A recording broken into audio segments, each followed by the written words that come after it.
Hello ladies and gents, I am Diffin, and welcome back to From the Depths Ashes of the Empire Community Edition. So to start with, we are beginning in the designer because we're having another showcase episode, and this might actually be fully in the designer in fact, because of how long the last one ended up being. To start with, I need to make a slight change, and that is go back to the Basilisk Burner by Shio. They did comment on the last episode that unfortunately I didn't let them charge up properly because they do have, as you can see, a battery there, and I didn't allow that to fully charge, though I have a feeling it doesn't actually produce enough to keep it, fully maintained. So what I'm going to do, I'm going to quickly build a new structure here, a big battery structure, and then this is actually going to just power both of those in the following combat. Right, so I've built a battery tower there, and then now you can see these have a lot more power. They have 2000 power rather than 500, which is what I was spawning them in originally with. So they had considerably less damage output because they only had a very, very weak laser. So laser now has a lot more range, and admittedly it's still quite weak, but it is now actually doing a fair amount of damage because it does actually have 100 AP. It's now actually observing the laser multi-source part itself. You can see it's now doing 30 continuous damage now, and that is a little bit more than what it was because it's firing 40 shots per second, doing between 40 and 30 continuous damage a second, which is a lot better. As you can see though, it doesn't quite charge up very quickly due to how much it's utilising, but if I just destroy all the vehicles and then spawn it in again and immediately load in the large house and observe the actual multi-purpose block again, see now it's still sitting down at, just going down at 15 continuous damage, which is, it was only doing half the damage, and then once it fires down, it drops down to 10 fairly rapidly. So it is dropping down to a third or less than what it was doing, third to a quarter less than what it was actually doing previously in the other, when it has a full charge. And that is quite significant, only doing a fraction of damage. And lasers, that also matters because they lose damage over range as well. So yeah, being in a fleet is going to really benefit the burner because the burner will have all the support around in the other vehicles to keep its batteries fully charged, and that will increase its damage output considerably. So moving on to the new designs, we have quite a lot of fairly expensive designs in this force, so I'm not too sure how well we're going to be able to afford them all, but we will do what we can. But to begin with, we have the Big Effin' Cram by Charcharodon, a 50k design, which is armed with the BFG, and unfortunately, the image is broken. It's meant to have a Doom Guy sitting at the front here. I have seen a picture of it before, and unfortunately Doom Guy is not showing. That's a bit of a shame. I've probably broken it or something, or yeah, got the link incorrect. But still, we have the BFG. And I feel we should actually send this against something, decent, something like the Onager or maybe the Sentinel. Oh, it's right close by. So it hits the base a few times there. It's lining up for its target, and boom! It fires and misses. It's just like normal BFG, I guess. But then the BFG does fire and, well, give everything in the room. And I suppose Cram is probably the closest to that. So maybe Pack would have been good, but yeah. If you've got fuses again, Charcharodon, maybe it was just those, because the rest of them exploded, so yeah. But yes, there might be a lack of fuses again. Charcharodon does seem to have missed fuses on a few of the designs.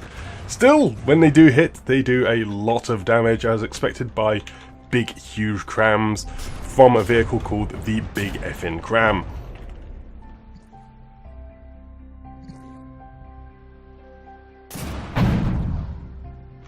And there we go. The target is 2 damaged from this very, very nice looking design. Some really good aesthetics there. So it's really made it look very much like the BFG. But like that, isn't it? There we go. There needs to be a camera block up here. Actually.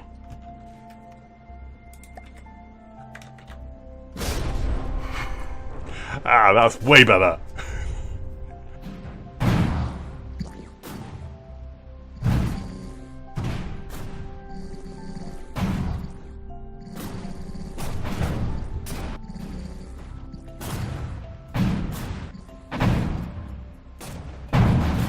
Yep, that's this much superior viewing platform.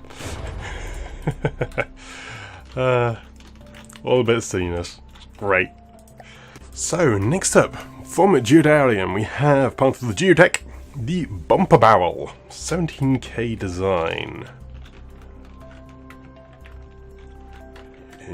Very interesting. So, metal, wood, stone. Well, this is pretty heavily stacked. Load of corners and wedges to protect the ammo and the turret well itself. Is there actually any air gaps in this though? Metal. Wow, this is a very, very, very heavily armoured design. And there is an air gap. So there's air gap initially, then there's... This is going to be an incredibly robust tank. You can see that just from the construction there. And it is a cram, so definitely keep up with the cram just being very, very strong. Let's send it to Lucian because, yeah. Of course, Maximus Cram does do a lot of damage, but it actually survives it. It takes huge block damage on the bottom, losing a load of its stone, but the heavy armour holds.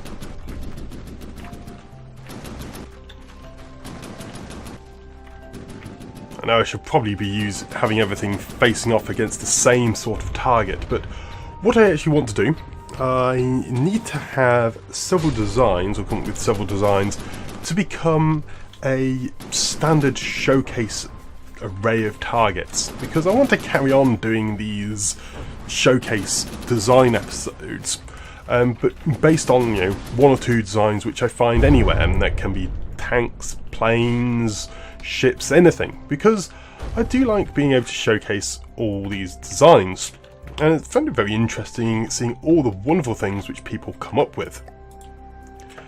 So unfortunately that one was disabled eventually by the Lucian, but it did survive nicely. But yes, as I was saying, I would like to be able to carry on with all these sorts of design episodes and see just how well things and designs which people come up with. But for that I ideally need a standard set of targets. So probably the ship one will have a different set of targets, but for all the ground vehicles, something like using the cannon tower or something, but yeah, it's not a great target representation of everything which can be used to face. And this is, unfortunately, this is now running away from the battle, but never mind. So that is something I would like to be able to do, is have a more standard set of vehicles or designs which I can then showcase everything against, and so have a baseline of how good a vehicle is. So have like a wooden target, a stone target, metal target, something like that, and then just try them one after the other just to see essentially what kills it and where it does the best. Ooh, this is interesting. So it looks like it's a very similar tram cannon turret, but on a much different design, more like a spider design. This though, I have a feeling is going to be a lot weaker. It's got a lot more wood, but it is also quite considerably cheaper. Though the spacing of the wheels I think is actually going to be superior than the previous design.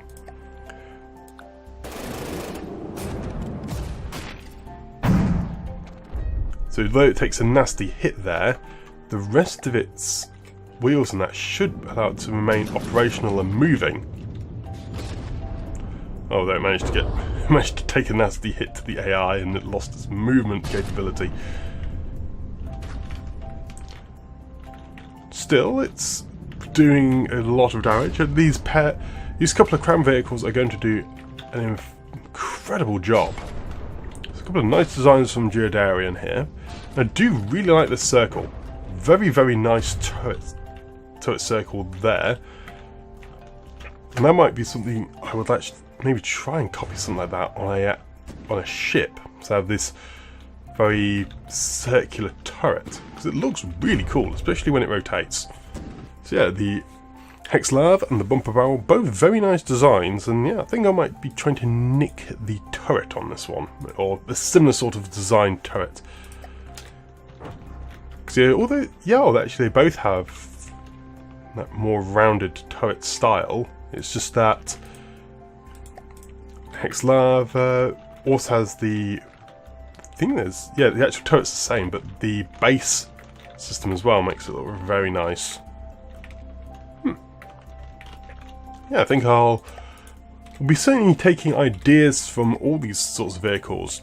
It's a very nice thing to be able to look at all these designs and figure out what makes them tick and, you know, what sort of ideas are there.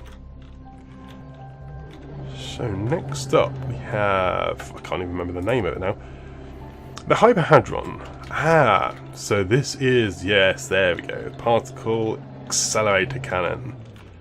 So it's using the more heavily armoured variant, and it will have a big particle accelerator. It's an impact. Okay, so let's send this against the cannon tower to begin with. And it misses. Although this is a lot heavier armoured design, the wheels are pretty in a vulnerable location. Impact though, big solid strike there, breaking through a huge amount of components and detonating ammo stores. Not going to care. Krem's not going to care too much about that. Another big hit though, pops the turret in its entirety. Very nicely done. Yeah, it's doing a lot of damage on impact, which is very nice. Some good strong hits coming in here. Yeah, it's not necessarily the most potent design, but it's firing pretty rapidly and doing a good amount of damage. So if, against an actual tank, you should be able to strip the armor off the side of the Onager quite handily. I hit a fairly bad location, but only a couple of beams hit there. Yeah, second shot though, popped the main gun on the Onager. Very nicely done. Again, just stripping blocks off the side.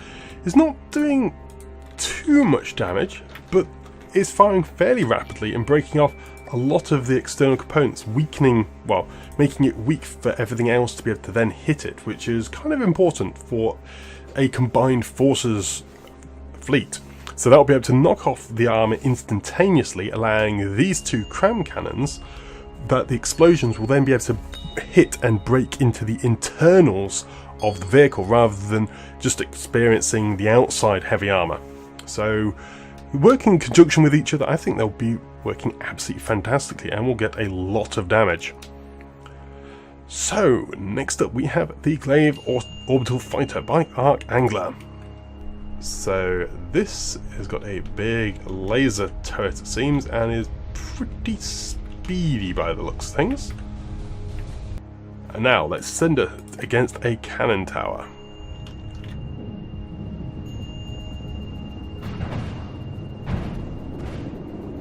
Good amount of damage, just pinging into the turret there, you know, as a laser should do. It does look quite cool as it flies around with all those little jets.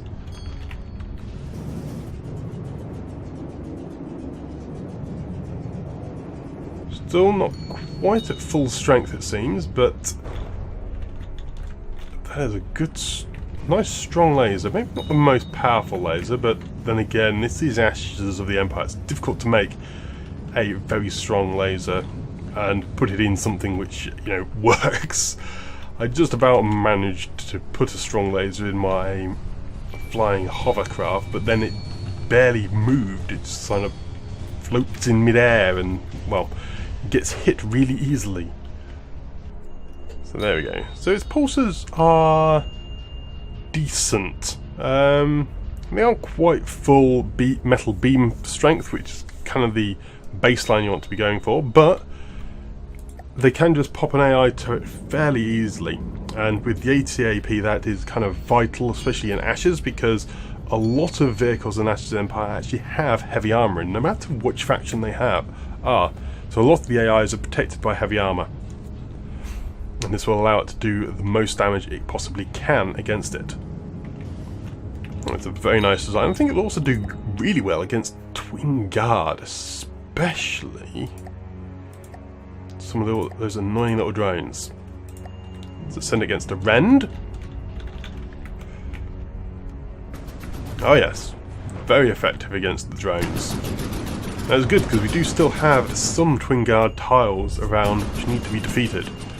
And unfortunately we lost several of our prime anti-air vehicles, surprise surprise, in previous battles. And also due to scrapping them in order to afford all these wonderful new designs in the last few episodes of play. Excellent. But the Orb Fighter is very good. It flies fast and high, and it's going to be very, very difficult for any enemies to shoot it. Next up we have the Great Demo Gear, Ashes of the Empire Edition by Archangelus. Archangelus has sent me a good few designs. Unfortunately, the majority of them were oversized, this one included, so I made a few adjustments for it to be able to be deployed. Essentially, changing load of the beams into wedges so it fits into the volume limit. And this thing is insane. It just tears stuff apart if it gets within range. So we'll send it against the Sentinel. Now, the problem is that if it gets hit, it does have a nasty tendency to, you know, stop and not murder stuff. But if it can catch up with its target. Oh no! It looks like the wheels have been damaged. It's fairly relentless though. But oh no! Alas, it has been defeated. So we'll spawn in another one. And then see what happens when it actually gets into range. It just kills everything. It then just like flings around on itself, but yeah, it makes a mess. It makes a total mess of itself. It's like blocks everywhere. Yep, that was a mess. That was a real mess. We should send against a structure. Probably send against this one gypsum, the large house, because this is obviously good for lots of confetti. It takes a moment for it to turn around and then bounces off. Oh goodness! This is again, structures don't seem to take much damage from ramming attacks, because part of the rams, not only do they do a lot of ramming against, you know, physically themselves, but they also smash vehicles into the ground. But structures don't do that, they don't take any damage from that, but yeah, it's just eating into the house. Completely annihilating it. So yeah, if it gets hit and it is a big target, it gets destroyed or anything else, but if it has a chance to hit a target, it will annihilate things. So I'm really hoping that's going to get around and kill stuff. It also looks cool as it like spins and sends smoke in all directions.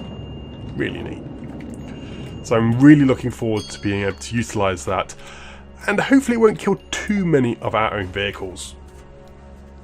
Next up, we have the Heavy Armor by Charcharodon. Another big design by the looks of things. This one, it looks like it's only a single design. Though it is a pure heavy armor brick, so there is that. Actually got a bit of aesthetics to it. Actually, a lot of Charcharodon designs do have aesthetics. It's just when they are... The base unit is often just a slab of heavy armor. So this has actually got, you know, teeth and stuff, which is really quite cool. Interesting. So having the main components being heavy armor, and then the aesthetics just being metal, or is any of this wood? No, it's metal. Cool. So it's a good way to do aesthetics, making sure the aesthetic component is cheaper. One big weakness of this design is that the barrels themselves, or particularly the mantlet, is not heavily armoured. And this is going to cause a bit of a problem, because if he takes a hit here, an explosion could channel through internally, pass along here, and then detonate the actual guns themselves, which would be a bit of a problem. Whereas currently, if it gets hit anywhere else, it won't take any damage basically whatsoever, because of the sheer volume of heavy armour. So we'll go against Bombard here. So you see there, Crown Cannon hit it aside. It took out the few heavy armors, some wheels, and it just doesn't really care. So there we go. Some Hesh rounds smash into the front there, gutting a load of internals. Another strike, only one of the three hit this time. And yeah, it's very fast, very potent Hesh shells, it seems.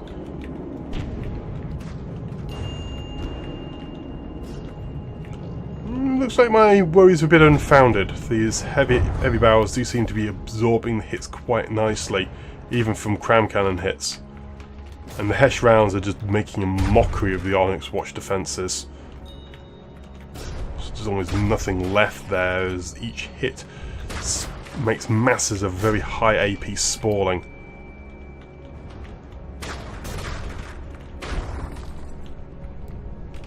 It doesn't look much, well, it does look quite a bit of damage from the outside, but inside this thing is getting Swiss cheesed. Wow. And there goes the main gun. Yeah, there's nothing internal on this thing. Hesh is like that. It does a lot of damage, particularly against things which are metal. So I do hope more designs of the AI designs start using Hesh, because it was basically bugged for ages, so no one was using it in the main designs. But now with its strength, you really do need to consider building defences against it, so spalling layers and air gaps and such. We now have another design by Archangler, the Hellion AA, the L2 and the L5, but first of all, the L2. Rubber on the end of light blocks. Yes, it should stop anything hitting it. Nice. Then what have we got internally? Batteries, laser cavities. That is that's an interesting way of protecting the lasers. I haven't seen this particular method before. It should be very good, but it's a laser air gun. So I'm going to use it against land vehicles. But it should be good against them, because lasers are, they're good against everything, I find. Admittedly, things with smoke are severely limited, but that's doing a lot of damage against the Onyx Watch, even though this is meant to be AA.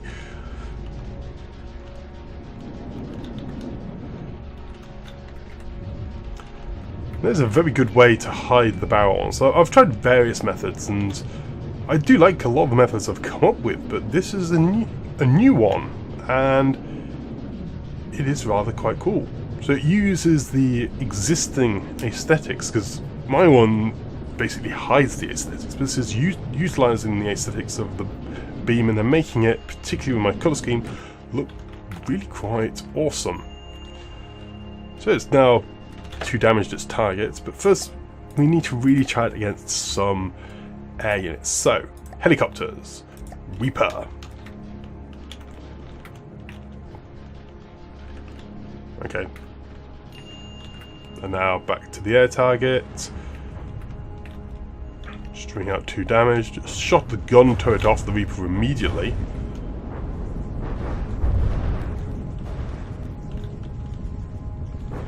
And shortly after, it's stripping through other components. The Reaper's pretty much nullified. It's losing some of its missiles already. Yep, the missiles are detonating, its ammo stores are detonating. And yeah, it's lost wing. Very nice AA. How is it taking the hits? It's lost its light blocks at the front, but otherwise it's still going strong and killing those air units. Very nice. Nice to see a good, tough bit of AA. It's not like I kill them or anything, is it? So we now have the L5. Very similar. I'm presuming the strength of the lasers are different. Slight different construction. So this has got larger. So this so it focuses differently. So it's got larger bits, small bits. Interesting. Let's see the strength of the laser. So the laser is pulses of 730 damage at 40 AP. And what about the new one? And it looks like it's the same. So not entirely sure what the real difference is, unless there isn't really any. I'm just deploying 2 of the same vehicle. But let's see how it performs against the Reaper. Different colour laser. You know, everything's important about the different colour lasers. It does actually seem to aim, well, it aims higher because these barrels have less accuracy by themselves. Or less of an arc by themselves, so they have to aim closer to the target.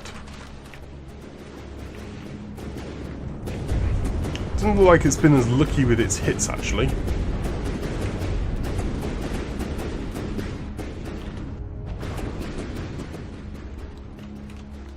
I'm still stripping off the blocks nice and quickly. It just hasn't been quite as lucky with its initial strikes.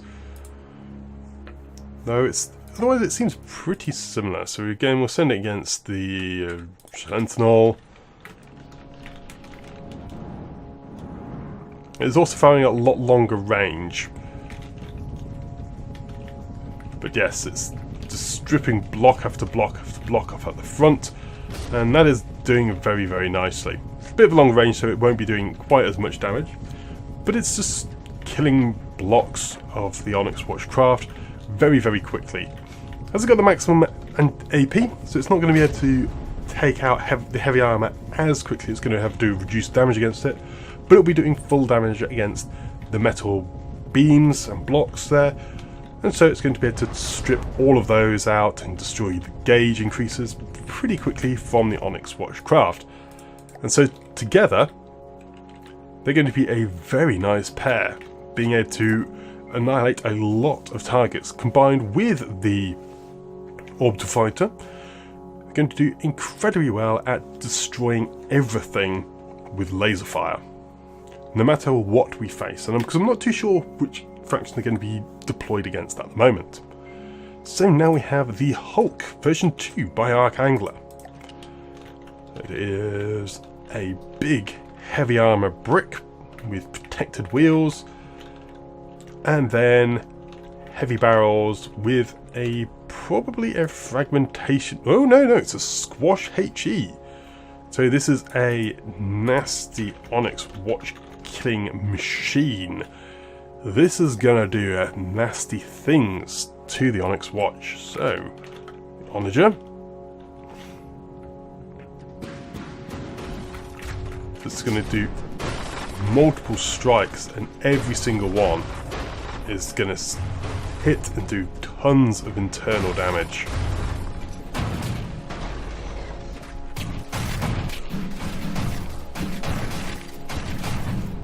I've used a similar weapon before as a side weapon for boats and things, but that only fired at a fire rate of about 20 to 30 miles per minute, and that was incredibly effective as a secondary. So this high rate of fire primary is making a nasty amount of damage. Look at it all.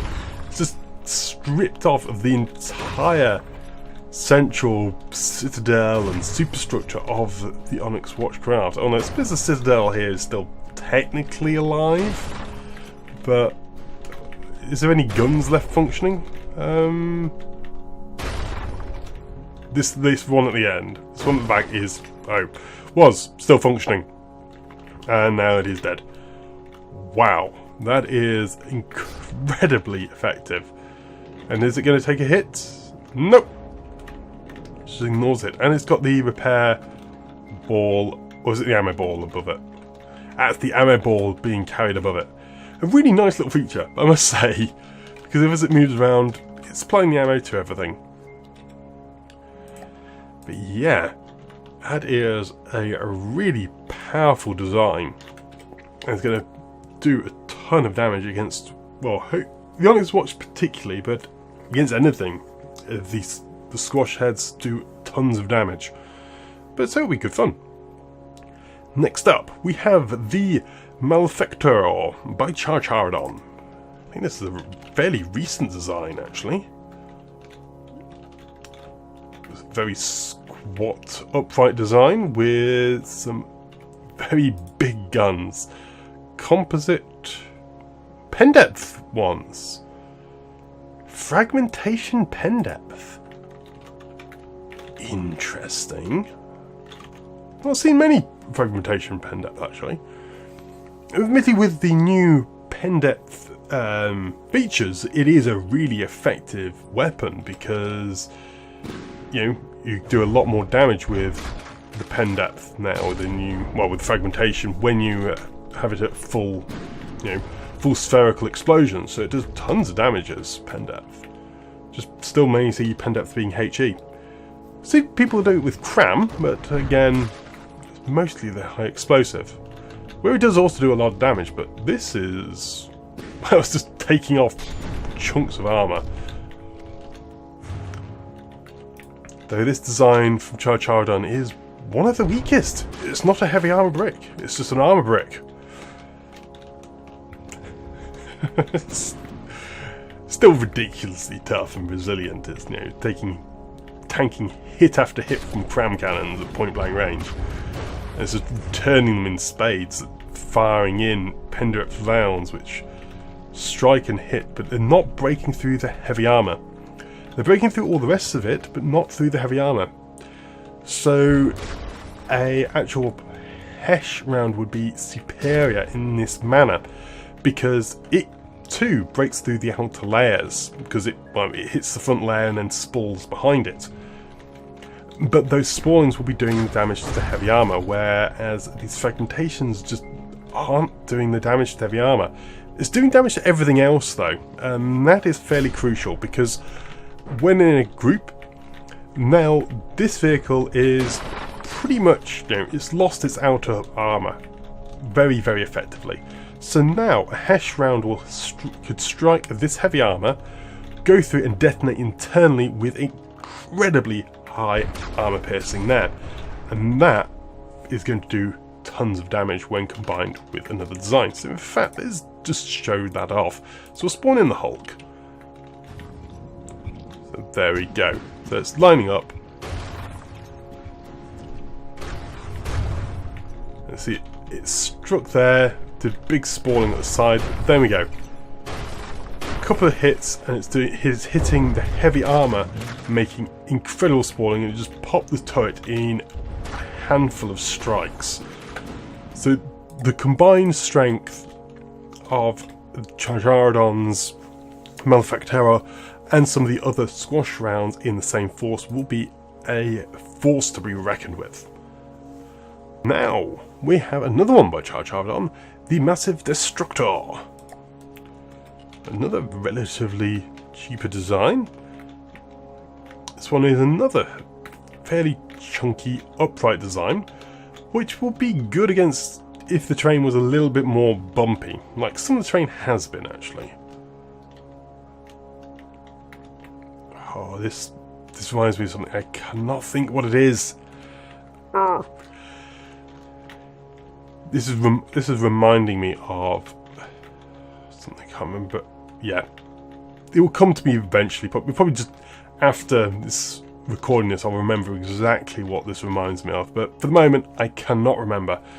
So we'll send this. No, not against the Rhino. We'll send against the Rhino just for a laugh.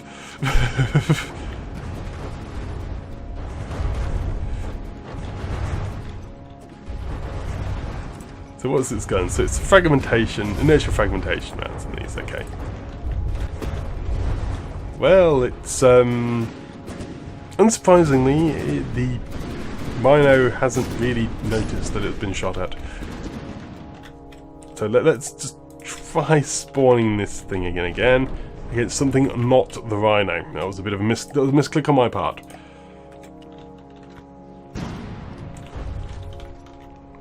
So it's just good, nice little array of shots actually.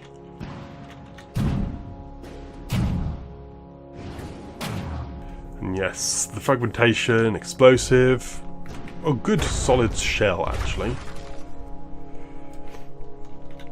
I'm showing that it's able to, you know, break apart metal with ease, as well as the wood and the metal breaking apart quite handily.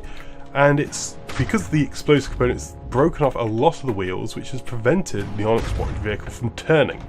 And since it's not able to turn, it can't line any of its cram cannons on target, which means the Destructor is having a really easy time of it, just pounding away without any retaliation strikes. Very nice. How does it cope though with being shot at by itself when it's not at being shot at by a Rhino?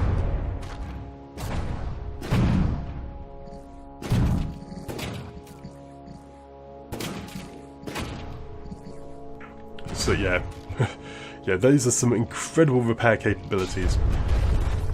So although it isn't a two-part design, like many of Charcharodon's, it is able to repair very quickly, which is admittedly a little bit of a crutch in terms of design, since you can have repair bots and none of the AI designs have repair bots, but it's showing them to be very, very effective, and it's able to take out multiple designs. So it actually took out both of these designs, even though I essentially spawned a new Lucien to kill it. But it survived. It took a bit of damage. You know, the arm and the multi-layers did survive, and then it was able to respond and kill both of its targets. Well, it will eventually kill that target. It's just, you know, we still have quite a few more designs to show off. One of which is another one of Charcharodon's, the Mega Packing Heat. So the Packing Heat was one of my favourite original designs by Charcharodon, just because of how ridiculously potent it was. So I don't think it was actually, it's not heat, it's high explosive, but still, it is very, very powerful. And this is the two-part version, because I think the original Packing Heat was singular? Can't remember. I'm going to have to go through and have a look at some of the original designs, just essentially spawning a group of designs of some of my favourites from the series. And any designs which people would like to have a look at again, do request them in the comments and I will have a look. So yes, the Packing Heat there, firing barrage after barrage. Admittedly, the high explosive are just bouncing off of the hull at some points. They've got a little bit desynced, which is cool because it's now firing them one after the other rather than all in one go. That is pretty nasty. It just goes to show that how powerful just simple one or two warheads of high explosive actually are when at the large gauge. It's just blowing huge holes in the hull with ease. So a big thing a lot of people do is have very powerful shells with lots and lots of warheads, but actually you don't always need that many. 1 or 2 warheads might actually be enough to defeat whatever you're fighting. So there's something to consider. So here's cannon. It takes another hit, loses some of its barrel segments, and loses its tail, but it's got lots of repair, so it's able to cope with it. Cannon tower is actually taking less damage. Shells are pinging off much more readily, but then one does hit and the explosion detonates in and then passes through inside to the turret and makes it AI dead. Or maybe it passes through the door. Not entirely sure. Still, very, very powerful design with what seems to be fairly simple shells, but no, they are very potent indeed. Next up, we have the PAL S01 by Charidon, a 30k design. Okay, I wasn't expecting this. There's a lot of direct feed guns pointing in all directions. So I think the best thing to do is send it against a load of copheads, just so it can fire in all directions.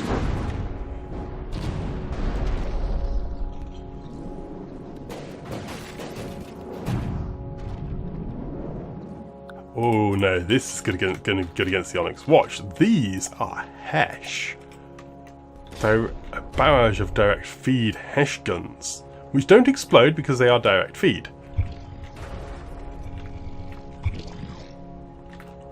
Then as the scene goes round, more guns line up.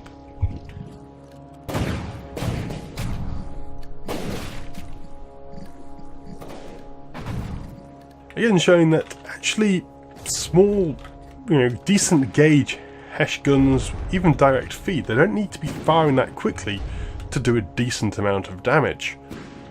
And this can really help on aesthetics builds, because you can, admittedly, putting on secondaries onto ships can be very difficult because your main guns take up a lot of space and there's a lot of internals which you want to protect, so your ammo stores, your engines in ships, but you want to put secondaries just for it to look pretty. And you want them, you don't want to just them look pretty, you want them to actually do something as well. And direct feed guns are perfect for that, because look, here we have all these little guns, and together they are actually able to do a decent amount of damage. It's not tons and tons and tons, but they have been able to disable several of the components and essentially make this a lot easier fight, because, well, half the guns have been disabled, and that means, that's half the damage output of this design just not going anywhere. And it's got other things like the ram at the front, able to do a bit more damage, but you put these on a ship,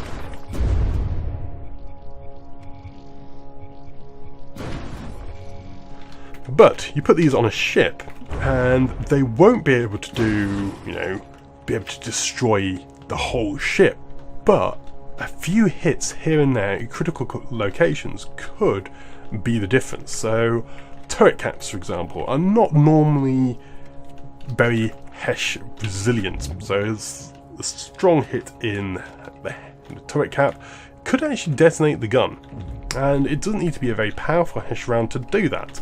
And then, of course, if the outer layers of armour are destroyed by the main guns of the ship, a small Hesh round hitting in the internals will do a ton of damage, as seen by the Hulk and the Malefactera.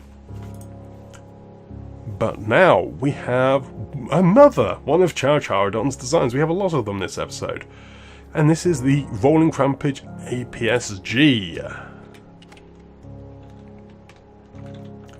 Another one of the Rolling Rampages. And this has got squash rounds, big squash rounds, so yeah, this could hurt things.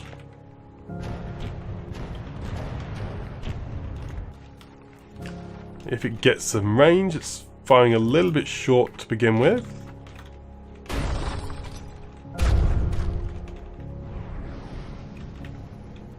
Here they come.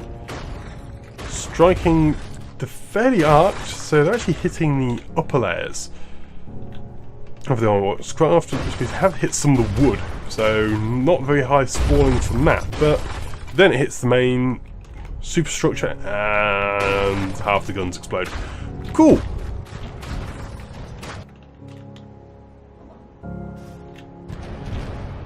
It's holding fire. Failsafe was stopping it from firing. This was weird. Failsafe's failing to be useful as always. But at a slightly longer range, it seems it's a lot better. So it's probably just too close. It might not have been able to actually aim down far enough.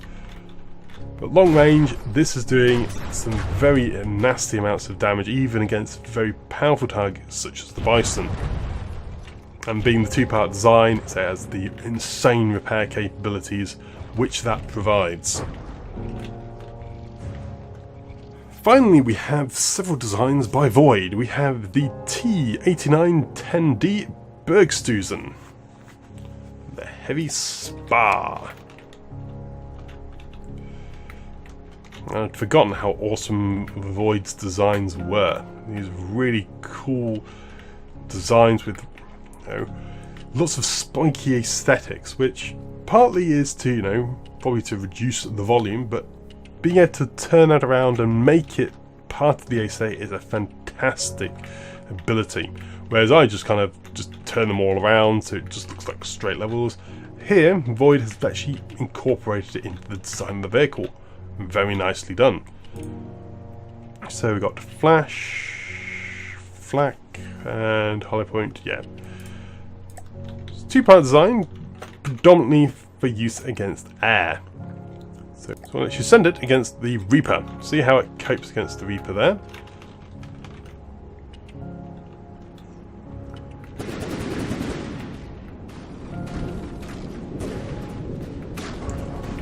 Big burst. One gun is fragmentation, the other one is flak.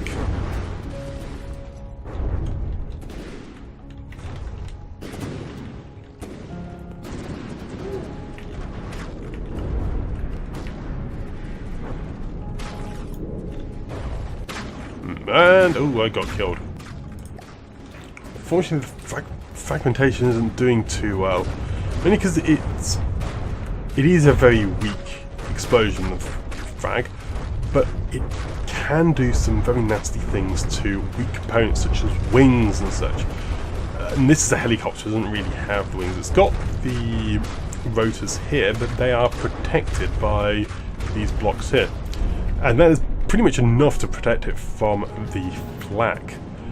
The combination of the frag and flak does mean it can break through shields, and now it's exposed to some weak components. You can see that there's darkening blocks all over from the combination of those flak and fragmentation.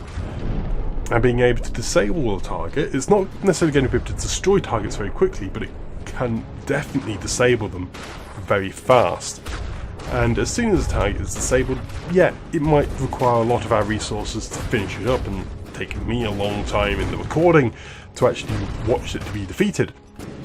But it means that it will not be able to destroy the rest of our forces, which is kind of the most important thing. Let's see how it fares against the Gannet, since I reckon it's going to do better against planes than it will do against helicopters.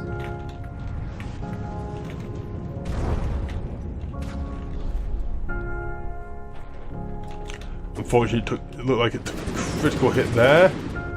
It lost its ammo capacity, so it's still got some ammo left in the guns, but it might actually be it for this fight. Yeah, it's kind of running out of ammo.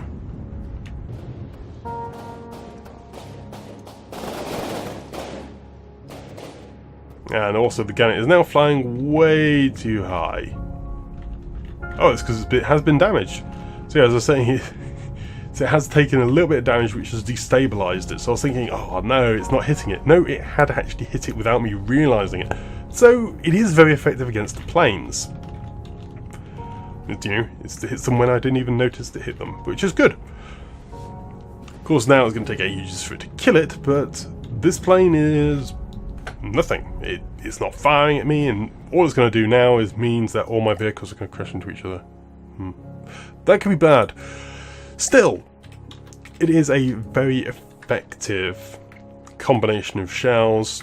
The fragmentation being fragmentation, and also allows it to take out ground targets, but then the flak being able to take out wing and other components such as detection systems very effectively. Next though is the T8949E Bergsten Heavy Tank by Void. This is probably just the tank version. Yep, so it has a big railgun. And what is this? It is Sabot Gravram.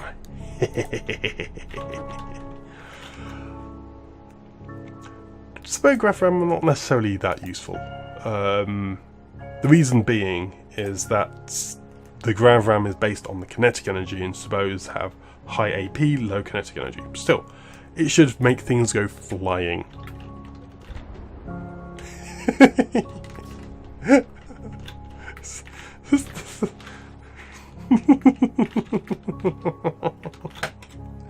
Okay.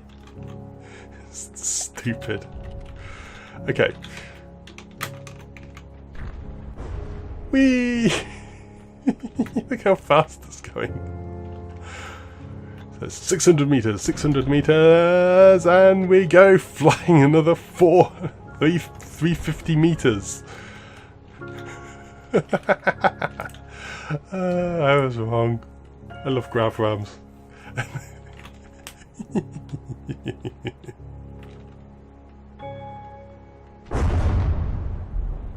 Wow. Yeah, the speed is actually pretty good because it's actually traveling so fast. I suppose it means it hits its target. Oh, that is glorious. So much fun. See if we could do it with the Rhino.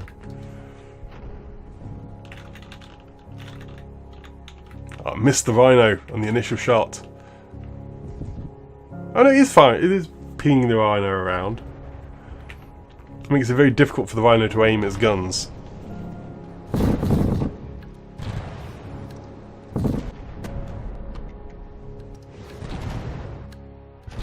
So yeah, it's not making this explode mainly because it's got so many wheels at the bottom. It's able to just keep itself grounded and doesn't flip over, but it's taking a little bit of damage.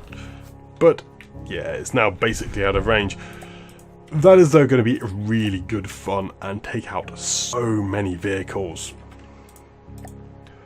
And finally we have the T89 AP Bergsten Heavy SP Pack by Void.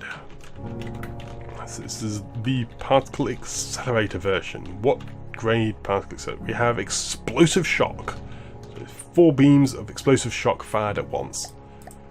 Let's send this against the Onager. Let's see how it fares. Boom! Some nasty hits there from the explosive shock. And I think explosive shock isn't probably one of the weaker ones, but it looks so cool. And when they're fully maxed out, it's kind of like instant hit cram. Good grief! And when it does penetrate through and hit something weak and squishy, it looks amazing. Yeah, and definitely style. There's a lot of style to the explosive shock around here. Wow. Blowing huge holes in this craft here.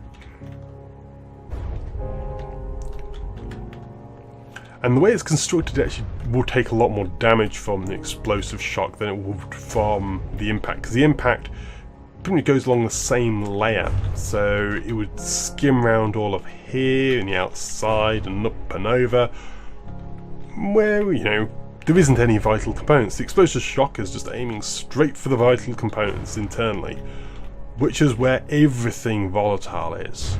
And so strike after strike, it's blown out all the guns inside, while it is aiming for the AI and ammo components there. And yeah, it is doing an immense amount of damage to the Onyx Watch there. Let's see how it compares to the cannon tower as well. It's a little bit inaccurate, and see here, yeah, so it's doing not that much damage to the actual outside here. See, it really does have to get a way in. Once it gets a way in, since it has got a little bit of a way in there,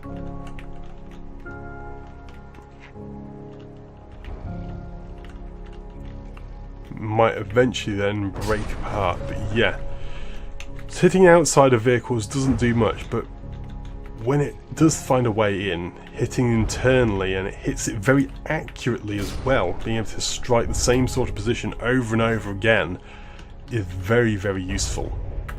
But here it's just, again, straight hits. Hit this place a couple of times in a row, which is where the AI is. And so uncovered parts of the turret, and again, well, it looks like the ammo was actually detonated earlier.